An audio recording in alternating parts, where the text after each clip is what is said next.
Mike, turn your games down. Hi, we're a mini episode of Games My Mom Found. I am Mike Albertin, and who's swinging around on the Game Boy Advance with me tonight? This is Blair Farrell from comicbookvideogames.com, and after this I have to go pick up a fishbowl for my wife's new goldfish. You know what? I do like that dumb joke when this started. It's the lowest hanging fruit. It is, but the fact that that joke gets paid off by the end of the game made me laugh. So we are here to talk about a game, Spider-Man Mysterio's Menace, developed by Vicarious Visions, published by Activision, came out in 2001 for Game Boy Advance. And that's it. It never came out again. Yeah, it was that time when Activision just got the Spider-Man license, and then they were like, we have to put a Marvel game on everything. So there was an X-Men game for Game Boy Advance, there was a Spider-Man game for Game Boy Color, you know, there were Spider-Man games on the PlayStation, and the movie game was around the corner, so it's like, get this IP everywhere. I don't mind that, actually. Like, I kind of miss games like this. I had that sentiment anymore. I had that sentiment the weekend when they announced all the merchandise for the Superman movie that's coming out. And I thought, like, okay, like the toys and the shirts and everything are cool, but like, where's the Game Boy Advance game made by like Way Forward that punches above its weight? Yeah, I do. Like, playing this made me realize I miss some of that stuff. So this game has actually been on my mind for 6 years. When we started the podcast in 2019, one of the games that was supposed to be on the second season of the show, which really doesn't mean anything other than the people that picked me at this point, and it was supposed to be in the 30s. And the guy that suggested it had quit the show, so I changed out the game. But I have never forgotten any game that's been on the schedule that I have taken off. They go to a file cabinet in my brain somewhere, and they're always on my mind. And I was a little bit caught up on games, so I was like, fuck it, I know someone that will play this shit with me. And that's how we ended up here. So I've never played this before. Have you ever touched this game before, Blair? I didn't get it when it was new, because I remember it was around, and I'm shocked that I didn't, because it was around that time when the Spider-Man movie was around the corner, so I was buying pretty much anything with Spider-Man on it, and I had a Game Boy Advance. But I remember reading the EGM review, and I think it was in the 5 or 6 range, and that kind of steered me away. I eventually bought it when I started buying games for the site. I think I reviewed it for the site, and then I played it again for the book. I never really thought much about it after that, because I think back then I thought it was pretty forgettable, and when I played it again this weekend, as we're recording on a Monday, I changed that from forgettable to bad. I don't like this game, and we'll get into that. Oh, that's fair. I mean, so I played with save states as I always do, and I played this on a Steam Deck, so I had a big, bright, colorful screen. And with save state, this was a kind of fun little platformer. There wasn't a whole lot to it, but it was a fun little Spider-Man platformer to me. Yeah, so I played my original cart on a DS Lite, which I think is maybe the best way to play. Outside of something like an Analog Pocket, one of the best ways to play Game Boy Advance games, because you have a headphone jack, which a GBA SP didn't have, and it's a wider form factor. There's just something about, this is a game with Spider-Man where it's not really fun to be Spider-Man, if that makes sense. It does.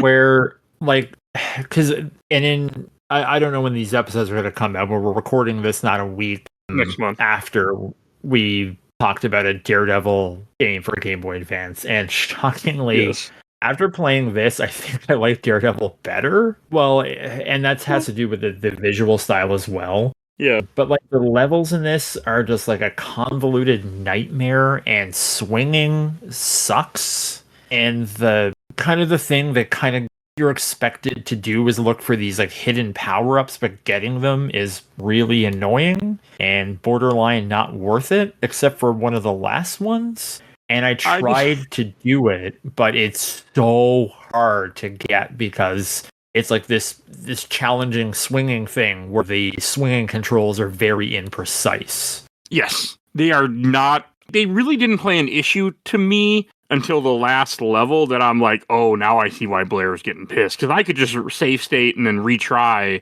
and there was no issue, but you're playing on legit hardware, so you fall or die and have to play through all this over again to find out that this isn't the right way to do it. Like, so I can see why it would irritate someone. Yeah, it was like the last level in particular, which I mean by that point, you kind of know what to expect, but why it reminded me a lot of Daredevil is because you kind of have just like a basic punch and jump kicks, and the punching doesn't feel that great, and enemies I played on normal. I don't know, what did you play it on?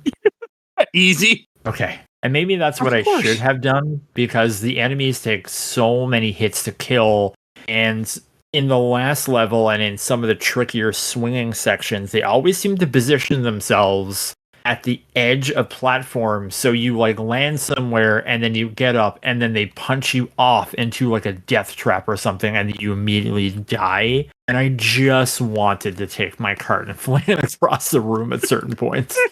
I think that is a fair sentiment. I mean, on easy, this game wasn't too bad. I got hit a lot, and for the most part, I would just take the hits because it didn't matter. The game gave me enough health upgrades. It wasn't, except for the end of the game where I'm like, okay, I could see this being really annoying if I was playing this legit. Other than that, on easy, it wasn't too bad. I didn't find any of the upgrades that you were talking about. I know there were like 3 of them in the game. I never a single one. Well, there's one in every level.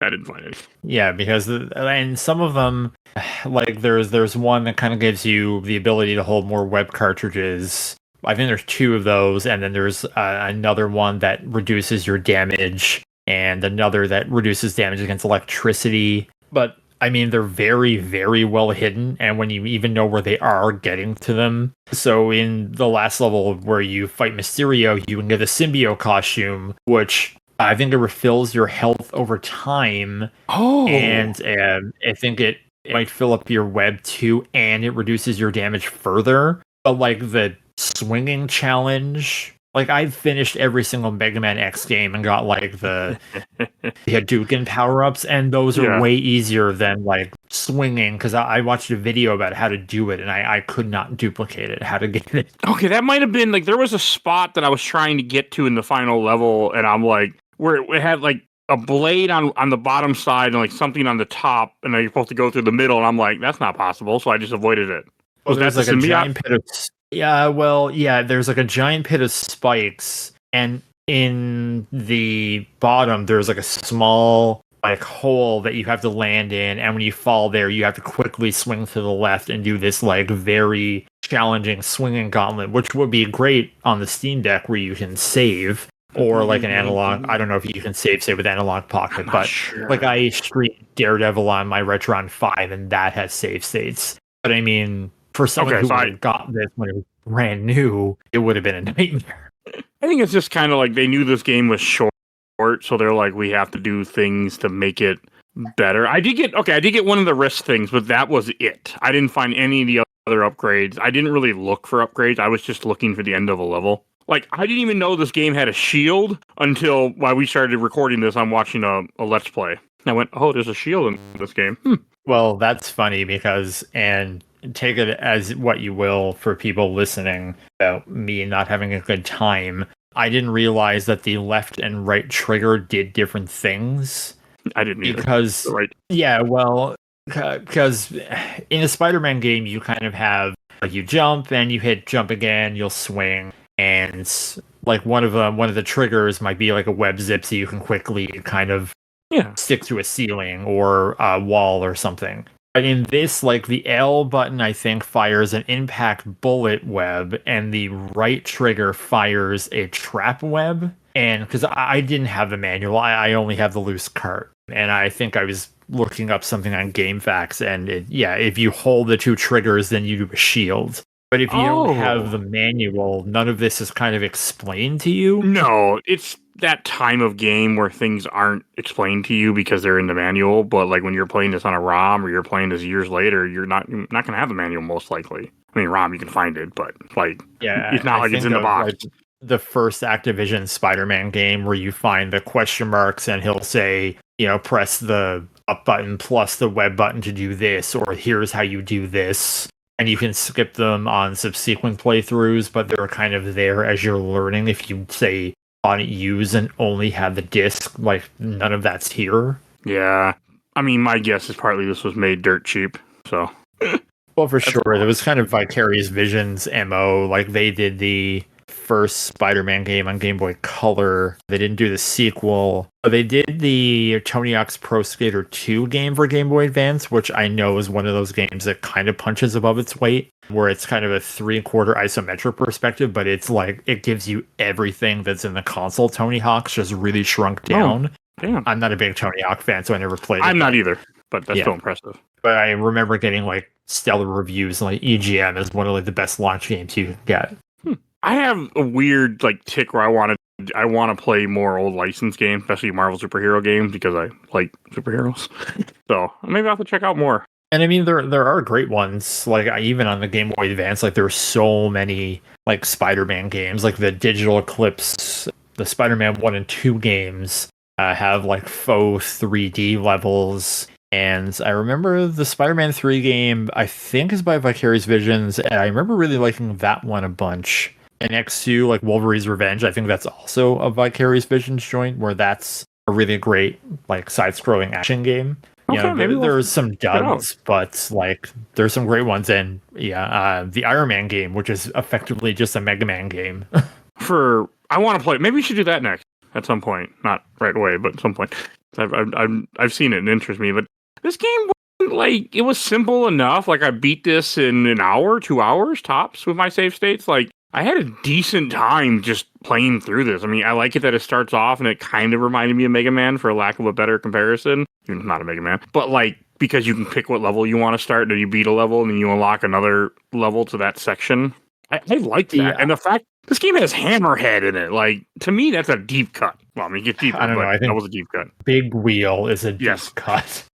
Big Wheel, I think, only has 1 or 2 comic appearances at this time, and it might not have gotten bigger. I agree with that aspect. I remember when I first reviewed this, maybe for the site, and I remember like my criticism being, so you get these power-ups. I was like, yeah, you can pick levels. There's like 3 levels to pick from, and when you beat one, it kind of branches into another. And I kind of wish it was designed in such a way that like you beat a boss and then you got the power-up, as opposed to you having to look for it. So, for example, if you did the Hammerhead mission first and got the Electro-proof suit, then you would be better facing Electro later on. Oh, yeah. As opposed to if you did Electro first. Something like that.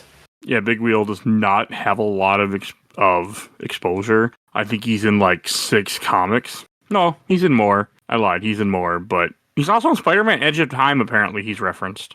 I think in the DS game. Huh.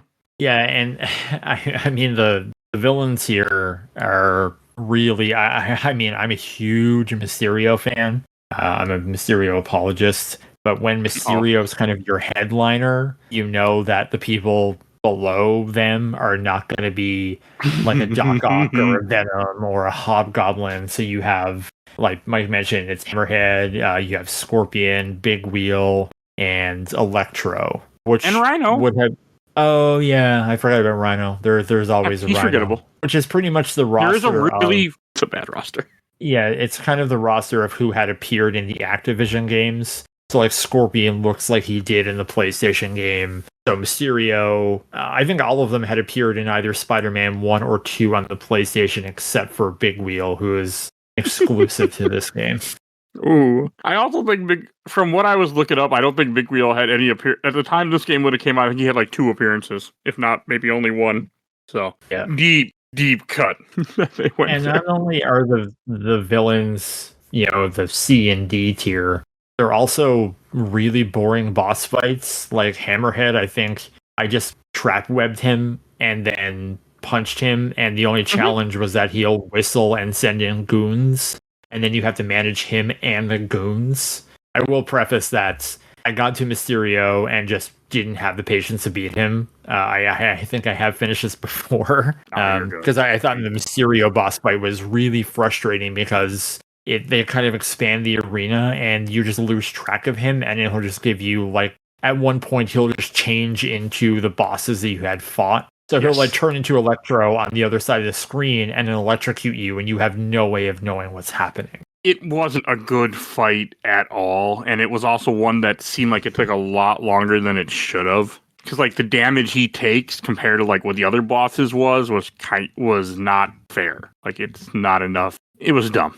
And it's one of those boss fights where you just have to kind of wait for him to open himself up to hit him, which just makes it a drag. So you have that, and then the rest of the bosses are like, okay, I trap web them and then punch them, and you get through them in like 5 seconds. You expect almost like a phase 2 to start, but then they just fall down and die.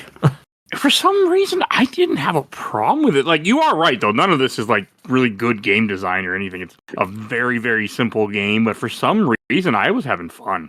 And I was cheating, so it made it more fun. There was no repeat. But no, the Mysterio fight was annoying, because, like, you have to hit him with a trap web, like, right away before he transforms. Like, there's a very small window to hit him. And that was annoying. Like, there's one part he multiplies himself into different holograms, and one's the real one. And you just have to dodge hit them until you find the real one. There were some questionable design choices, especially with the Mysterio fight. The rest of the game I found pretty simple, other than that. Yeah, and the levels are either straightforward or they're needlessly complex. Like there's a level in a museum where you have to like go in and out of like rooms looking for hostages, and it's easy to lose track of where you've been. And it won't let you like get out until you found all the hostages. And the Electro level where you're just in like that this chemical plant, and you have to go to through these tubes and hit these switches to activate these other things. And it was just like annoying. And then so the game's on the Game Boy Advance, and it's using this like faux 3D style, which I think at the time would have been a little bit impressive. But when I think of like the Daredevil game that we played, and Daredevil was a sprite, and Spider-Man here is like a really compressed, almost 3D model, I think it kind of looks ugly. Okay, I didn't even think about it not being a sprite, but yeah, you're right. It is a little uglier. It is uglier than the Daredevil game, for sure. And some things looked okay. I remember like Big Wheel kind of looking like awkward, and same thing with like Scorpion. They maybe just could have borrowed the Activision 3D sprites. I have no idea. And I'll probably never know. I totally forgot. Actually, I have the strategy guide for this game, which is funny. You didn't bring it with you. Yeah, I was thinking about that. I was like, oh, I have the strategy guide with like pictures and stuff. You see, you care about this game more than you thought you did. Well, it's a dual strategy guide for this and X-Men Reign of Apocalypse, where the strategy is like, oh, that game. And punch people. Now move to the right and punch more people, then punch the boss until they fall down and die. I forgot we did that game for the show too. That was the same year. I think this game released within the same month or within a month of one another. Man, I remember when we used to get licensed games, man. Remember when games didn't take 5 years to make? Yeah. Well, I mean, the fall of 2001, it would have been Spider-Man Mysterio's Menace, Enter Electro. There might have been a Wolverine game for Game Boy Color, and X-Men Reign of Apocalypse and Mutant Academy all would have been within a couple of months of one another. Okay. That's cool. They released so much back then, but I don't know. I mean, I found the boss fights to be decent. I found the game overall to be charming. Like, I didn't mind it. I also liked that I was almost always armored Spider-Man, because I didn't die ever, because I cheated. So that was nice. I found out that I really like armored Spider-Man in general. I like that design for some reason. I just find it to be a cool design. I remember I had the action figure in the Spider-Man animated line, which is funny because they made the action figure like very early on, and it never showed up till like the second to last episode. Kind of. I mean, I wonder if he was supposed to be sooner, and then they made the toy, and then nobody got it. They didn't get around to it. Or it might have been something that would look cool in the comics, so they just made a toy out of it, which was, the style at the time. Yeah, that was. I had a lot of those Spider-Man animated figures. I really liked those figures. Same with the X-Men ones. Had a lot of those too. Those are good figures. But, I mean, I know you didn't like the swinging. I mostly was okay with the swinging, actually, in this game, surprisingly. It didn't bother me either. It seemed like you didn't... Like, you didn't need it most of the time, and when you needed it, it was very... And I think a lot of it comes from, like, the chemical lab and, like, the Mysterio level, because... Like, there's points where you have to, like, you can kind of control your swing. Like, you can't say, I'm thinking of, like, Spider-Man, the X-Men on Super Nintendo, where if you, like, hold up, you can kind of move up a little Because there's like one point where you have to like swing across fire, and it's like so easy to just lose your momentum and then fall in the fire and like lose your armor or your health or die. Yes, all that is true. You don't have the web zip as like a backup to kind of like latch on to like a ceiling. So there's points where there's kind of blind pits, and some of them will have like a buzzsaw with like spikes on the side. And like once you fall in, there's no way to get out. You just eat a life. And, which is fine if you're save stating, but if you're playing on original hardware like I am, and you're at 0 lives, it's like, okay, go back to the start of the level. Yeah, you don't have that luxury. Like, I mean, I completely get it. Like, if I wasn't playing to the save states, I would have had an issue with it. But since I was cheating, I found the game very amusing and fun and on easy. I mean, I like seeing Hammerhead and Scorpion, and one part that really made me chuckle my ass off is when he fights Rhino, because after you finish a level, there's little like stupid little cutscenes, and in the Rhino one, he grabs Rhino by the suit, and it looks like the suit is made out of cloth, and I started laughing, and I feel like that was a joke for me. If I know anything about the Kraven the Hunter movie, it's just like people just turn into Rhino people. I actually like that movie. I haven't seen it. I just listened. I listened to the "How Did This Get Made" about it on the way in to my apartment. So that's my extent of my knowledge and the trailers. It's okay. It's a movie. It's amusing. There's a back in the Blu-ray quote if I ever saw one. Hey, I enjoyed it more than Brave New World. So, well, I can't speak on because I never saw Kraven, but anyway. I mean, I like the villain. I like that there's deep cut villains in here, like Hammerhead. I was happy to see Hammerhead because I don't see him in anything really. Like, and I always like Scorpion and Rhino, so I didn't mind it. But you are right; it is like we are grabbing some D-list characters here. Like, I like the D-list. Well, I mean, only Big Wheel is really D-list. The rest are probably Bs. I would consider Mysterio B. It's kind of like the Jobber timeline, or like the Jobber roster, I guess. Because I think like Hammerhead was, you had the first Spider-Man PlayStation game, and it was, Venom, Carnage, Doc Ock, I guess Scorpion and Rhino filled out that roster. But then the sequel, I mean, the headliner was Electro, and then it was Shocker and Sandman. So, and I think this early on, in like the Activision era of Spider-Man, it wasn't quite as tiring because eventually they would just start making movie games. Like there wouldn't be, say, original Spider-Man games until like Ultimate Spider-Man. Yeah. So it would always be Scorpion, Rhino, or Shocker. Like those guys would always show up in everything. Oh, that's fair. Yeah, that makes sense. Hammerhead was in. More. Yeah, he was in Enter Electro. And it was a pretty basic boss fight, but yeah, so that kind of would have been around the same time. And Hammerhead doesn't show up that much. Well, I mean, he's in the Activision or the Insomniac Spider-Man game. And he looks like Walt Disney from Robot Chicken, which I thought was really stupid, but that's a conversation for another time. And I do know he's a bad game. Possibly Shattered Dimensions. It's unless I'm misremembering. Yeah, I think he's in Shattered Dimensions. Okay. You have my attention. I like Shattered Dimensions. Perfect game. Made in Canada. I do want to play the actual Shattered Dimensions someday for this podcast instead of just the DS one that we did play. So maybe someday. We shall see. He'll be 15 years old this year. Damn. It's a game I think about, actually. The only reason why I haven't done it really on the show is because anyone who plays it with me will have to have a copy because you can't really ask people to buy a copy because that game is not cheap. Yeah. So, and this will be... Shattered Dimensions will be 15. Ultimate Spider-Man will be 20. My God. Time keeps on slipping into the future. I did enjoy the Electro fight. That one kind of like the graphics were like, okay, this looks dumb, but it was fine. I just mostly had a good time with this little simple game. I liked it that I could pick the levels and jump around depending on how you wanted to play it. I mean, it's a very, very simple little Game Boy Advance license game, but sometimes that's nice. Because I remember I'm reviewing because many moons ago I did an article where I pieced together a timeline for all these early Activision Spider-Man games because I don't think they're meant to have one, but I kind of had fun and did that anyways.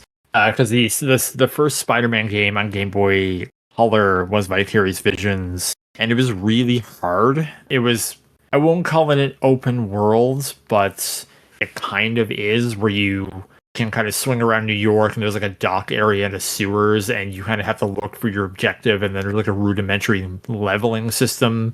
And because the Game Boy Color had fewer buttons, like in order to do like your web projectile, you had to like roll your thumb from B to A, so it rarely worked.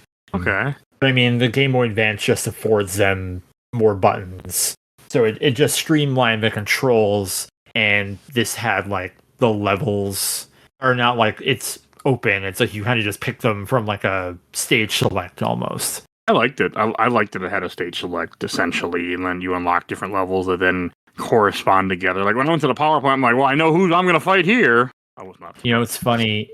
In the opening montage, you see Electro, and I was in that level, and I was like, who's left? And then I don't know why. Until the fight, I was like, oh, yeah, Electro, that makes sense. I mean, it is like the whole intro thing is that he's supposed to get a fishbowl for Mary Jane. This is all one night where he has to, like, everybody's stealing different technology because it's all Mysterio. And the fact of, like, when you beat Mysterio and Mysterio vanishes, he just takes his fishbowl helmet and brings it home. Except the point of a fishbowl is to have a small opening, not a gigantic opening. Yeah, I like the art between levels that kind of told the story. Same. I thought that was really great. That was actually pretty nice. Oh, and apparently you can get an electric suit that negates all those wires that hurt you. Huh. Yeah, that it's in the Electro level. I couldn't find it. I really wanted to. Because I thought, because there's a power up in one of the dock levels that I think you have to navigate some of those wires, and I thought you needed that power up to get it. I think you might be able to get it without it. But I just threw up my hands and just kind of brute forced my way until the end and got to Mysterio and just didn't have the patience to beat him this time. No, that's fair. But you are right. The little comic like panels, they're not like, but they look like comic panels. Like in between the little cutscenes. I like those too. It made me really think about '90s Spider-Man in general, just that era, and I really appreciated them. I just like Spider-Man, and we only get one Spider-Man game now every 5 years. Feels like. Well, I mean, we've been. I know it's not. I'm mostly joking, but yeah. Well, I think it's nice to take a break because I think there's people who will say that, like, I watch a lot of content in the Electric Playground, and I know Victor Lucas, when he talks about the Game Boy Advance and licensed games, he brings this one up. I bet how Spider-Man is maybe one of the best video game characters ever just because of the villains and the powers and the mechanics were just great to be Spider-Man. We don't know what's happening with the third Insomniac Spider-Man nor the Wolverine game at this point. So, well, I mean, we haven't seen the Wolverine game. Oh, yeah, you're right. We only got that one cutscene. Yeah, so Insomniac, I know they've had some turnovers and layoffs, and they just lost their founder, Ted Price, because they've been kind of like bolstering the PlayStation generation this year, or this generation rather, because like, you know, Naughty Dog has yet to release a new game. I know they're working on one now, and it has a title and all that stuff, but yeah, you know, they remastered the first PlayStation Spider-Man. Then there was Miles Morales, which, I mean, that was a dual game, but then he had Ratchet and Clank and Spider-Man 2, which is more output than like all of PlayStation's internal studios. You're right. There hasn't been. I mean, say like we haven't had a Spider-Man game in a while, but it's only been like 2 years. But it's just when every day is an unprecedented time, every day feels like forever. Yeah, no, trust me. And I'm sure, like, with all the bullshit happening right now, like, people are like, well, what's going on? Like, I found out today, and when you're hearing this, the next set of Amiibos are all going to be $30. Yeah, 30 and 40. And I'm like, maybe I don't need those new Zelda Amiibos. We'll see.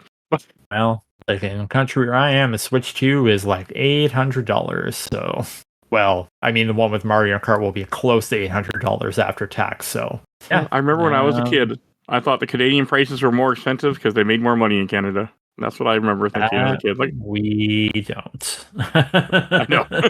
I've talked to enough Canadians, but I remember that was like as a little kid, that was my mindset when I went, oh, look, Canadian prices, money must be worth more, or something of that nature. I remember thinking that, realized, like, no, everything's just expensive in Canada. And I didn't realize that, as they talk about in Player One podcast about the real region locking the Nintendo Switch because they don't want people to import them from Japan because they would be cheaper based on the strength of the dollar. And I'm like, oh, I never thought about that. But, such is the world we live in.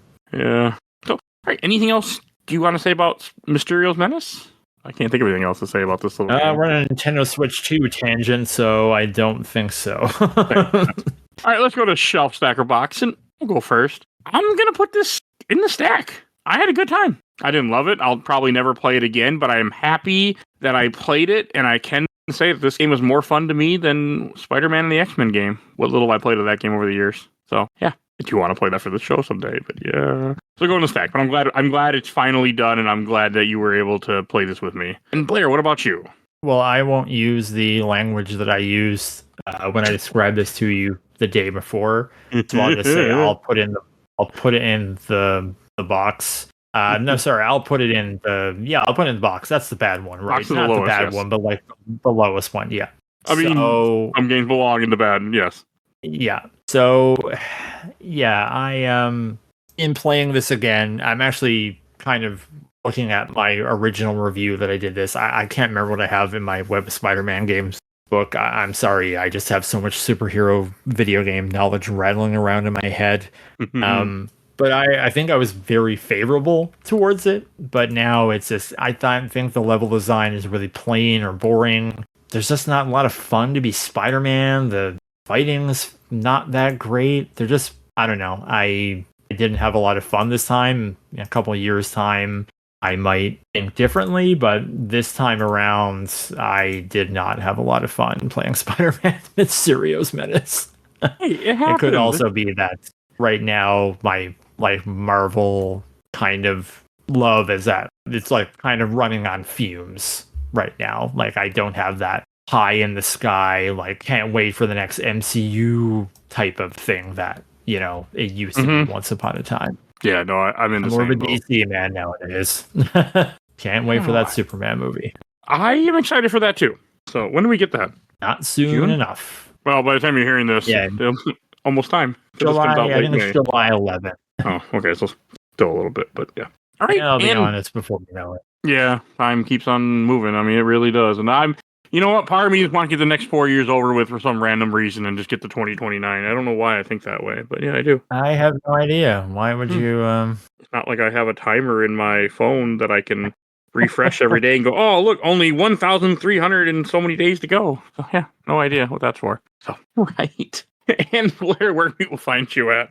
You can read my work at comicbookvideogames.com. You can find me streaming on my Twitch channel, which is twitch.tv/BlairCade, which is my social media handle for places like Blue Sky. I have a Twitter account, but I hardly ever use it. I check it every now and then for people I know that are still on it. You can find my books on places like Amazon and Barnes & Noble. Just look for my name. Well, the Spider-Man book is only on Amazon because it is digital. Yeah, and you can also follow the comicbookvideogames.com Facebook page to find out when I post an article or when I'm going to stream. All right. And if you enjoyed this episode, there's over 750 episodes of this podcast. Probably 800 by the time you hear this.